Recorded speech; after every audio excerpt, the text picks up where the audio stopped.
Welcome to Penrose Learning, where we make understanding easy. You start by combining meat and wet binders so the mixture holds without breadcrumbs. In a bowl, add 500 g mixed beef and pork, crack in 1 egg, and pour 2 tablespoons milk or yogurt. This adds moisture and protein cohesion.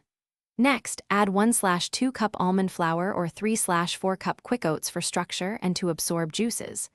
Once mixed, season with 1 tsp salt, 1/2 tsp pepper. You now refine texture and flavor so meatballs stay tender. Fold in 1/4 cup grated onion and 2 tablespoons chopped parsley. Grated onion releases moisture without making mix soggy. To test, press a tablespoon into a small patty and cook briefly. If it falls apart, add 1 tablespoon almond flour or 1 more egg. If too tight, loosen with 1 tablespoon milk. Make sure to mix gently with your hands. Overworking develops gluten and makes meatballs tough.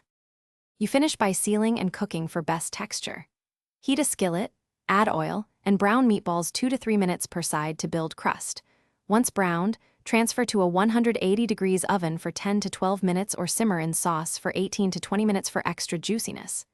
If meatballs crumble while cooking, make sure to chill the mixture 30 minutes and add 1 more egg. This step firms them up and improves handling when you shape and cook.